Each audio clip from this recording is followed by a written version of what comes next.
ఇందిరమ్మ సమయంలో లేదా ఎన్టీఆర్ సమయంలో లేదా రాజశేఖర రెడ్డి గారి సమయంలో ఇచ్చిన కొద్దిపాటి ఇల్లే ఆదివాసీలకు వచ్చినాయి. నేను ఆదిలాబాద్ ప్రాంతంలో గూడాలకు నేను వెళ్ళొచ్చిన. ఆదివాసీ గూడాల్లో నేను స్వయంగా పరిశీలించిన.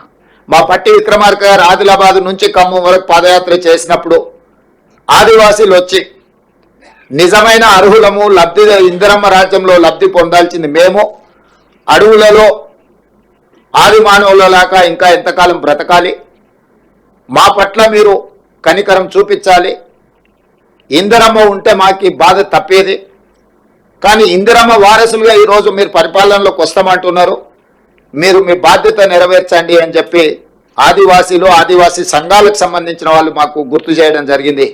అందుకే ఈ వేదిక మీద నుంచి ఐటీడీఏ ప్రాంతాలకు ఈ కోటాలతో సంబంధం లేకుండా అక్కడ ఉండే జనాభా ప్రాతిపదికన అదనంగా కొన్ని వేల ఇండ్లు మంజూరు చేయాలని మేము ఈరోజు అనుకున్నాం. ఐటీడీఏ ప్రాంతాలను ప్రత్యేకంగా మేము పరిశీలిస్తాము, వాటిని ప్రత్యేకంగా తీసుకుంటాము.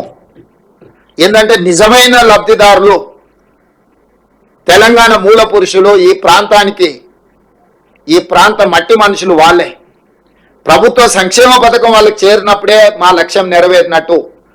అందుకే ఈరోజు సీతక్క గారు పదే నా దృష్టికి ఈ ఆదివాసులకు సంబంధించి ప్రత్యేకంగా ఇండ్లు ఇవ్వాలి అని చెప్పి వారు విజ్ఞప్తి చేయడం జరిగింది.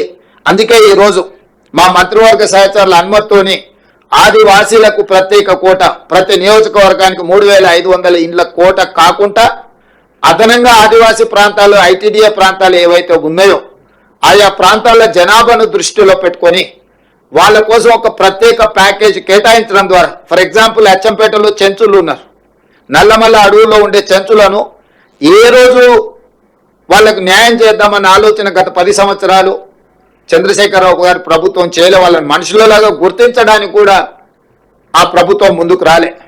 మరి అలాంటి వాళ్లకు న్యాయం చేయాలి, అలాంటి వాళ్లకు ఇందిరమ్మ రాజ్యంలో మేలు జరగాలి అన్న ఆలోచనతోటి గోండులు ఆదివాసులు ఆదిలాబాద్ జిల్లాలో మీకు తెలుసు ఇంద్రవెల్లి కాల్పుల్లో చనిపోయిన కుటుంబాలకు నేనే స్వయంగా అక్కడికి వెళ్ళి వాళ్ళకందరికీ ఇందిరమ్మ ఇళ్ల పట్టాలు ఇచ్చి వాళ్ళకు నిధులు ఇచ్చినము.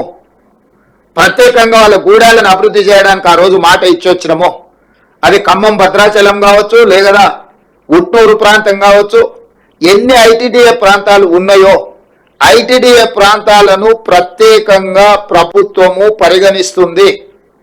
వాళ్ళకు మేలు చెయ్యడానికి ఆ పేదలకు ప్రత్యేకమైన ప్యాకేజ్ ఇవ్వడం ద్వారా మొట్టమొదట వాళ్ళ ఆత్మవిశ్వాసంతో బ్రతికే విధంగా ఈ ప్రభుత్వం మా కోసమే ఉన్నది, ఈ ప్రభుత్వం మా ప్రభుత్వం అని ఆదివాసీలు భావించే విధంగా వారికి ప్రత్యేకంగా నిధులను విడుదల చేస్తాం, లబ్ధిదారులను ఎంపిక చేస్తామని చెప్పి కూడా నేను ఈ సందర్భంగా స్పష్టంగా చెప్పదలుచుకున్నాను.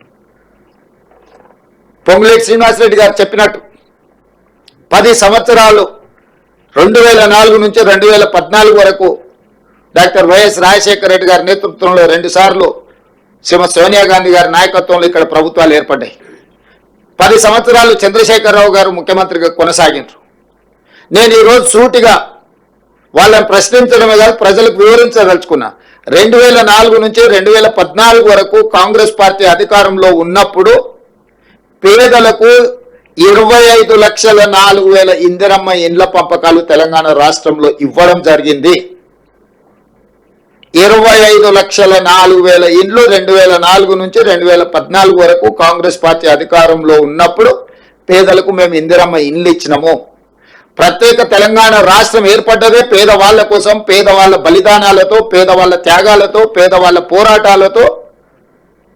పేదవాళ్లే అన్ని కష్టాలను ఎదుర్కొని తెలంగాణ రాష్ట్రం తెచ్చుకుంటే ఆ పేదవాళ్లకు చంద్రశేఖరరావు గారు ఇస్తాన్న డబుల్ బెడ్రూమ్ ఇండ్లు 1,52,000 అని ఇప్పుడే మా మంత్రి గారు చెప్పారు. అందులో 60-65 పూర్తి చేసిన, మిగతా అర్ధాంతరంగా ఆగిపోయినాయి. ఇప్పుడు వాటిని పూర్తి చేసే బాధ్యత మేము తీసుకున్నాం. నిన్నగాక మొన్ననే వాటిని పూర్తి చేయడానికి దాదాపుగా 195 కోట్ల నిధులను వారు అసంపూర్తిగా వదిలేసిపోయిన డబుల్ బెడ్రూమ్ ఇళ్లను పూర్తి చేయడానికి కూడా 195 కోట్ల రూపాయలను మా ప్రభుత్వం విడుదల చేసింది. వారు మేమే కట్టినాం, మీరు మూసీ నదిలో పేదలకు ఇస్తున్నాయి మేమే అని మీరు అర్ధాంతరంగా ఎక్కడో అక్కడ వదిలేసి పోయినరు. 10 సంవత్సరాలు ఏ రోజు కూడా మీరు వాటి మీద దృష్టి పెట్టలేదు. ఆ పేదల్ని మనుషులలాగానే మీరు చూడడానికి ఇష్టపడలేదు. కానీ మీకు కావలసిన ప్రగతి భవన్ను 9 నెలల్లో పూర్తి చేసుకున్నారు. మీకు కావలసిన వాస్తు కోసం నిర్మించుకున్న సచివాలయం 9 సంవత్సరాలలో పూర్తి చేసుకున్నారు. మీకు కావలసిన ఫామ్ హౌజులు, అది గజ్వేల్లో కావచ్చు, జన్వాడలో కావచ్చు, లేకపోతే మొయినాబాద్లో కావచ్చు, వివిధ ప్రాంతాలలో 100 ఎకరాలలో ఫామ్ హౌజులు పూర్తి అయిపోయినాయి. మీ రాజకీయ పార్టీలకు 33 జిల్లాలలో ఎకరాల కొద్ది నినాకమన్ననే హైకోర్టులో చర్చకు వచ్చినప్పుడు ఎకరాలల్లో బీఆర్ఎస్ భవనాలను నిర్మించుకున్నారు, భూములను కేటాయించుకున్నారని కోకాపేటలో 11 ఎకరాల భూ కేటాయింపుతో పాటు 33 జిల్లాలలో మీ పార్టీ కార్యాలయాలను కోట్ల రూపాయలు పెట్టి మీరు నిర్మించుకున్నారు. మీ భవనాలను నిర్మించుకోవడానికి, మీ ఫామ్ హౌస్లను నిర్మించుకోవడానికి, మీ పార్టీ కార్యాలయాలను నిర్మించుకోవడానికి చూపించిన శ్రద్ధ, కేటాయించిన నిధులు, తీసుకున్న భూములు, పేదవాళ్ళ పట్ల మీరు చిత్తశుద్ధి చూపించలేదు. స్పష్టంగా మీ ప్రాధాన్యత మీరే. మీ ప్రాధాన్యత మీ భవనాలు, మీ ఫామ్ హౌజులు, మీ పార్టీ కార్యాలయాలే. మీరు పేదల కోసం ఇస్తా అని హామీ ఇచ్చిన డబుల్ బెడ్రూమ్ ఇండ్లు కాదు. ఎన్నికల సందర్భంగా చంద్రశేఖరరావు గారు పదే చెప్పినారు, ఇందిరమ్మ ఇండ్లను డబ్బా ఇండ్లతో పోలుస్తూ, డబ్బా ఇండ్లు వద్దు, డబుల్ బెడ్రూమ్ ఇండ్లు ముద్దు. అల్లుడు సాడ్ ఉంటాడు, కొడుకు కోడలు ఉంటే ఆడుంటారు. పండుగ పూటనాడు కోడి పిల్లను కుక్క పిల్లను ఉంటే ఆడగట్టేసుకుంటారు, మేకపిల్లు ఉంటే ఏడబెడతారు. ఇట్లాంటి అద్భుతమైన ఉపన్యాసాలు చెప్పిండు. కానీ 10 ఏళ్ళైనా మరి కొడుకు కోడలతో పాటు బిడ్డ అల్లుడు పండుగ పూట వస్తే ఉండాలనో ఇంతవరకు ఏది నిర్మించి చూపెట్టలేదు. మేకపిల్లకు కోడి పిల్లకు దారే చూపించలేదు. కానీ బెల్ట్ షాపులు మాత్రం బస్తీల ప్రతి కాలనీలో మాత్రం సంపూర్ణంగా ఏర్పాటు చేయించిండు. ఎక్కడ కూడా లేకపోతే ఎతికి మరి వాటిని తెరిపించిండు. అంటే ఈ విధానము 10 సంవత్సరాలు పరిపాలన చేసి రాష్ట్రాన్ని పూర్తిగా అధోగతి పాలు చేసి ఆనాడు 2014 జూన్ 2 నాడు 16,000 కోట్ల రూపాయల మిగులు బడ్జెట్తో చంద్రశేఖరరావు గారికి రాష్ట్రాన్ని కాంగ్రెస్ పార్టీ అప్పచెప్పింది. ఆనాడు తెలంగాణ బిల్లు ఆమోదించడంలో క్రియాశీలక పాత్ర పోషించిన ఆనాటి ఉమ్మడి శాసనసభ డిప్యూటీ స్పీకర్గా బట్టి విక్రమార్క గారు కుర్చీలో కూర్చొని బిల్లును ఆమోదింపజేసిన తెలంగాణ రాష్ట్ర చర్చ వచ్చినప్పుడు